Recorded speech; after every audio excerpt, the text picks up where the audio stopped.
Fianna Fáil believes that no woman or girl in Ireland should be struggling to access products they need to manage their period safely and with dignity. Too many girls are missing school due to a lack of access to period products.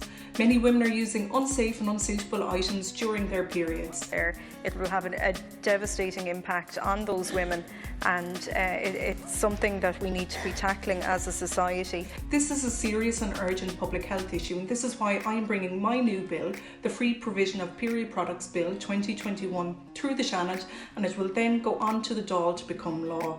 The bill seeks to ensure that everybody who needs to use period products obtains them free of charge. This is following on from a commitment in the programme for government. The bill imposes an obligation on the Minister for Health to produce a scheme to set out and regulate access to free period products. Currently, a number of voluntary groups are filling the gap and supporting vulnerable women and girls. The government is now stepping up to the mark and will provide these products free to all who need them.